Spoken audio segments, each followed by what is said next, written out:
So now I'd like to talk about the concept of tenure. Tenure is still one of the strongest forms of job protection within academia, but fewer people are getting it and fewer schools are committed to keeping it. So the world is changing.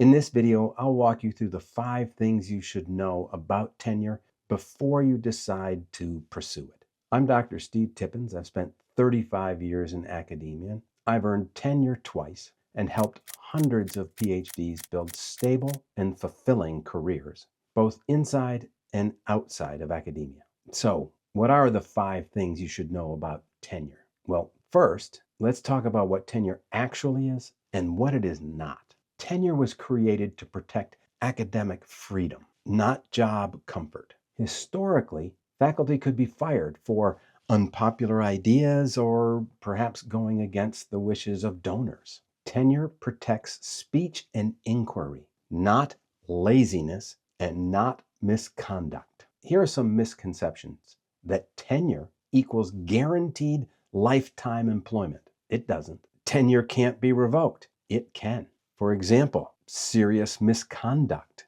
can mean a revocation of tenure. Program closures can lead to tenure revocation. Financial strains on an institution can also lead to tenure revocation for some.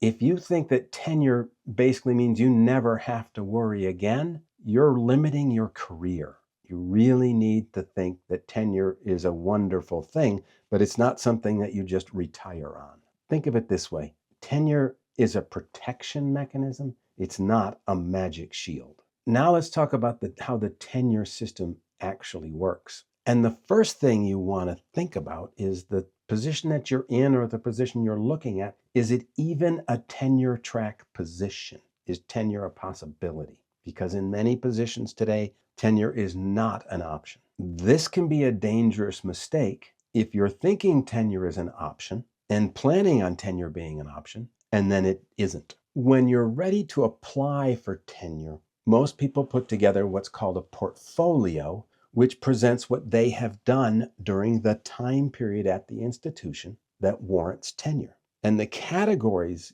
broadly are teaching, service, research, and then external letters from scholars, particularly scholars that you haven't published with, or scholars that don't share the same last name, or scholars that basically don't owe you something. So in your teaching portfolio, it's going to be teaching evaluations, maybe things you've done creatively, courses you have created in addition or made major changes to, all to show your investment as a teacher. Service, what they're looking for is an increasing level of service to the institution. Not that you served on the golf course committee, which I did in graduate school, and it never met for 2 years. So they want to see that you've served on committees and taken on responsible roles in committees over time.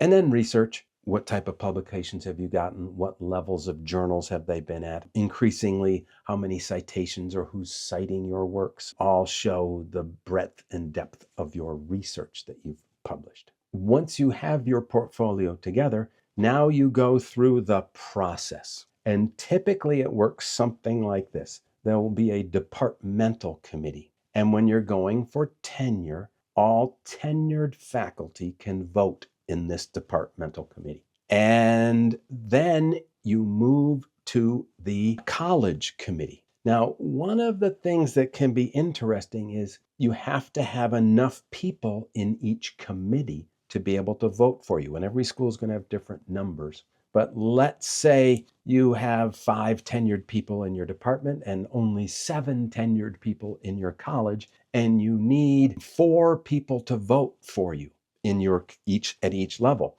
Well, if all 5 people of your department vote for you at the department level, typically they can't vote for you at the university level. So we have to think about, well, maybe one of those people should be on the university committee and not vote for you in the department, so they can then vote for you at the college level. And this can happen at the next level too, where you, after your college, you typically go to a university level committee. Do you have enough people on your college committee, or do they have to pull from outside of the university to do this? So these are all things that have to be thought about by you and your chair, hopefully. Once you make it through a university committee, then typically it goes to the provost or the president to make the final decision. At the university level and the provost level, they may not fully understand your field or what's required within your field. So you want to be as clear as possible, showing what you've done and how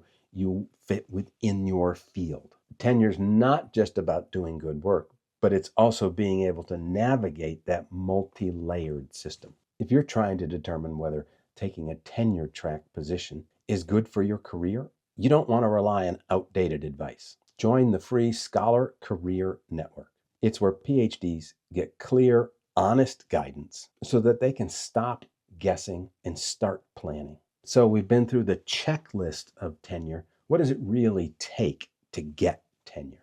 Most schools will have maybe an amorphous minimum requirement to get tenure. When you come in, you ask the question like, what's it take to get tenure here? Oh, you get 3 publications and serve on committees and you're okay at teaching, you should be fine. Something like that. And that may be what the last person who got tenure did. But these targets for tenure seem to move over time. So what you've been told might have been the case, but it may not be the case moving forward. So what does that mean? Do more than was expected.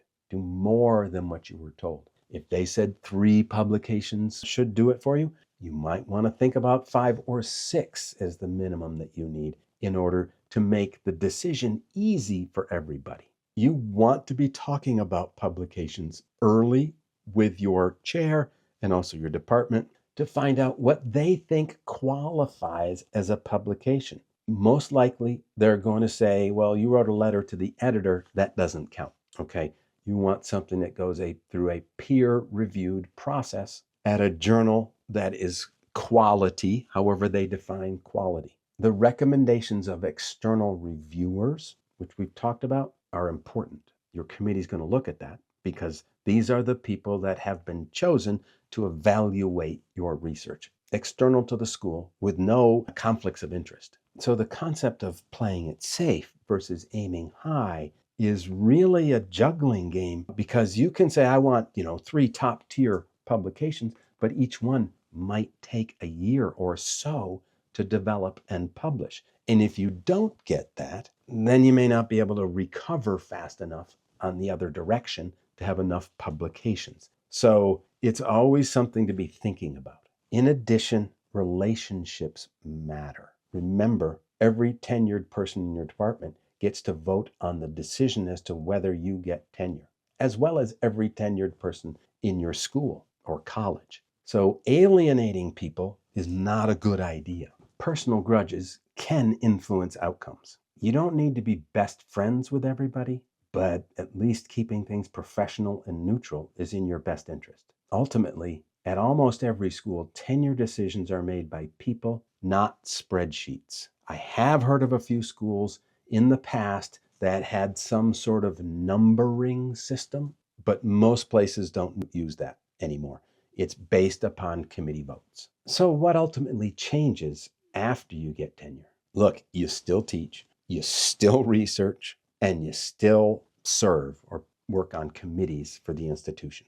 But you have more freedom of speech, more freedom of research. You may have leverage in negotiations, especially with another school. If you're leaving, you can say, well, I already have tenure and I don't want to give that up. So it can become a point of leverage if offered another job. And it can give some career stability, but remember, it's not perfect. Don't treat tenure like a finish line. You can get disappointed that way. Oh my gosh, I got tenure and I'm done. Oh, I'm not done. I'm still doing my job. It becomes a platform for you.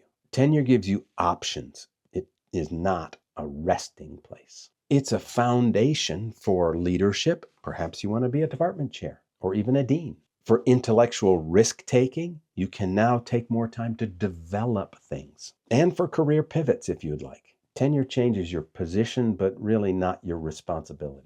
So now, ultimately, let's talk about the future of tenure and planning for that. Like I said at the beginning, there are fewer tenure track jobs. making it easier for institutions to pivot. There are more contingent and contract-based roles, professor of practice, instructors, names that all basically break down to you're not tenure tracked and you're going to teach more and probably get paid less. Universities are responding more quickly now to changes in enrollment, funding changes, administrative changes or flexibility they're looking for. Tenure is still important, and academic freedom, the ability to speak, is very important within the school and within our society. Tenure still provides leverage and still provides a voice for people. Tenure may still be worth considering and pursuing, but only as part of a broader plan. The mistake isn't wanting tenure. The mistake is building your entire career plans around getting tenure and nothing else. If you want help building an academic career in today's market, whether it includes tenure or not, join the free Scholar Career Network. You'll get practical guidance from people who've been through it so that you can make confident decisions and move forward with clarity.